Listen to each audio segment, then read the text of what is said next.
make them understand, because like I'm saying, we are not here to force down agendas, but we're here to tell them we have these programs which we believe are for the ultimate benefit of our people.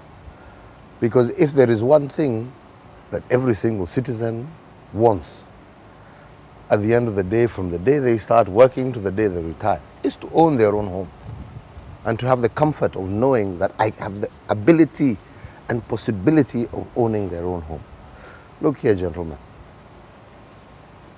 When we sit today and we say that a nation of 45 million people, yeah, has less than 500,000 mortgages, what does that tell you? What does that tell you? It tells you that the majority of Kenyans are not given, they don't have the opportunity to own a home. So what we are trying to do is to put in place programs that will enable the majority of Kenyans to be home owners instead of rental fellows. This is what we're trying to do. Right. Yeah? And unfortunately, with all new programs, there will be a lot of misgivings, a lot of misunderstanding, a lot of lack of clarity. And all we're saying, even for those who are going to court, please come, let's talk, let's explain to you what we are trying to do. Right? Okay? What are your fears? Yeah? We don't have to challenge one another, because at the end of the day, yeah, the monies that we're trying to raise is actually trying to encourage a saving culture in Kenya as opposed to a spending culture. And you're saving to eventually own a home. Right? But like I'm saying, with every new policy or program, there will always be challenges. Yeah? I have no ill will against all those people. All I'm saying is, come, let's talk, let us explain to you. And to those that we are explaining to, they understand, they appreciate. If they have issues that they think we can correct, we try and correct and we fix. But ultimately, none of us can be opposed to saying, yeah, that we want our Kenyans to be homeowners. Right? That is what we're trying to do. We want our people to be homeowners. You say they have different issues. I'll just enumerate one or two if you allow me. I mean, first, some say, why would somebody be forced to pay the tax, yet they may not necessarily buy into the plan? That's where you're getting it wrong, because we are misleading people by telling them that it is a tax. It is not a tax. It is a saving. It is a saving and a contribution towards owning a home. All right? It is not a tax. And people, unfortunately, are called, it is not a tax. It is a saving, a contribution, right? That ultimately, even if you don't get a house, right, that money goes back to the individual. Right. Yeah? And that is why I talked about initially building and developing a culture of saving in society, all right? Okay? Right. So when we now are out there saying that we're taxing, it's like you're taking money away from people. That's not what we're doing. Right? Okay. What we are doing is saying you're contributing, and ultimately your contribution is helping you become a homeowner. Fair enough. That is what we're doing. Right. Right. So what do choice? Yeah. Sorry? It should be by you choice. See, this is where we're saying, if you say by choice, right? We have had all these independent, and that's what I'm saying, you know, let's not go too far. All right? Let's not go too far, right? I've just told you here, right? Gentlemen, we are living in a scenario where, as a country since independence, we have less than 500,000 mortgage holders. Less. I think it's actually probably closer to 200,000, right? Right? And you can do this homework for yourself, right? We have people, right? When you go and try and borrow for a house, you're given a loan for 5 years. My friend, 5 years. How do you repay, yeah? A loan for a house in 5 years? And this is what encourages all these corrupt practices. And that's why we're saying we have to build a system, right? Culture. Where somebody, and a culture, where somebody is able to say, look, I know I can borrow for 20 years because I know, huh? nimetoka shule, nimepata kazi, I have 20-30 years of work life, right? Then I can have an affordable mortgage, right? Now, if government doesn't get involved in that process, if all Kenyans don't get involved in that process, we continue with this system that becomes exorbitant. And that is why you don't have affordable housing in the country, right? So you need to actually look as to where we are coming from and where we are trying to go to.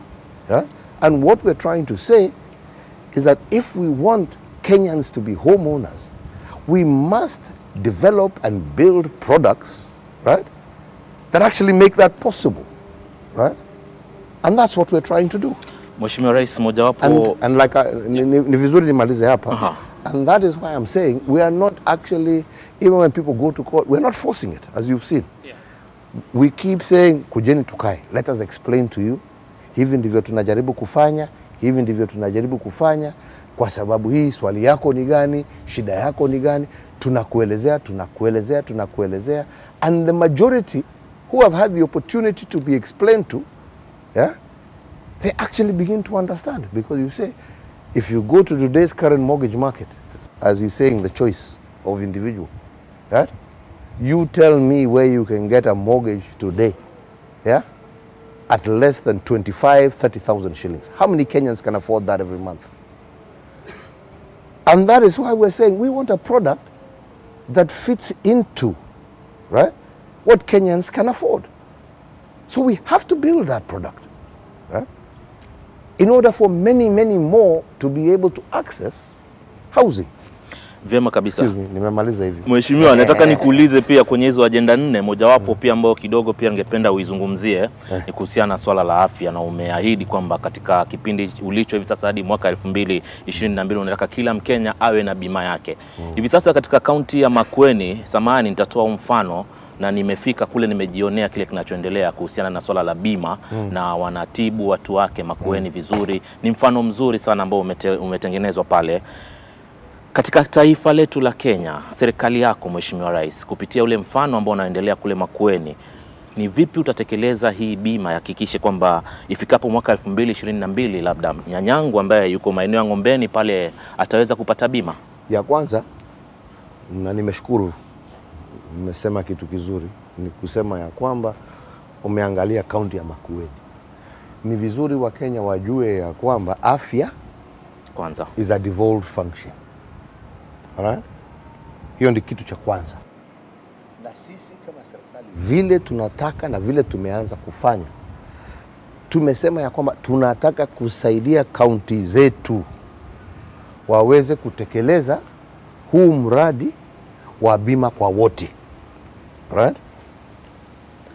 Na sisi tunasaidiana na kaunti pamoja na wafadhili, World Bank na wengine wengi kuanzisha huu mradi, tukisaidiana pamoja na kaunti.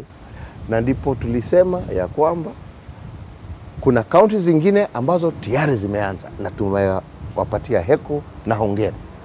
Lakini tunasema kaunti zote 47 tunataka pia wafanye hivyo, right? Na waweke muhimu kwa afya na waongeze pesa zao kwa afya, na sisi kama serikali tuwasaidie pamoja na wafadhili na wengine tuongeze. Na ndipo tukasema tuko na program na a program that can be applied across the country. Na hiyo program tumedevelop kama serikali kuu pamoja na counties pamoja na wafadhili, lakini tukasema yastahili mbele ya kurukia kusema huu ni mradi ambao utazungushwa kwa county 47, right? Tufanye a pilot ya counties 4. Na tukasema, right, wacha tujaribu county 2 ndogo, tukachukua Isiolo, na tukachukua Isiolo county ndogo low population, tukachukua Nyeri county ndogo big population, tukatoka hapo tukachukua Machakos county kubwa big population, na tukachukua Kisumu again county ndogo but big population. Tukasema let us use these as trials, yeah? Kwa sababu hatusemi ya kwamba tuko na kila kitu tumelainisha kabisa. Let us use these counties kama trial, right? Tuone ni nini inafanya kazi, ni nini haifanyi kazi, na tukajipatia muda wa mwaka mmoja kufanya hiyo trial. Lakini kwa wakati huo huo kuna kaunti zingine vile umesema kama Makueni ambao wameanza right on their own, na sio Makueni, Turkana wameanza, kuna wengi ambao wameanza tayari peke yao, yeah? Na tumesema tutaendelea hivyo with a view of getting the right system ambaye sasa itakuwa system ambaye ita apply across the country, across our counties, right? Na ndio tuhakikishe ya kwamba kila Mkenya ako na bima, kwa sababu tuwajua wenzangu, kama kuna taabu wa Kenya huwa nayo ni malipo ya bills za hospitali. Ni familia nyingi sana katika taifa letu la Kenya ambao zimeishiwa kabisa kwa sababu ya ugonjwa ndani ya familia. Kwa sababu waweza kusema mtu kama hana kazi, utamsaidia kwa njia hii, lakini my friends, hata nyinyi mko hapa, ukiwa na ndugu yako, dada yako, yeah, ambaye amepatwa na ugonjwa, utauza mali yako yote kuhakikisha Mr. President. Right?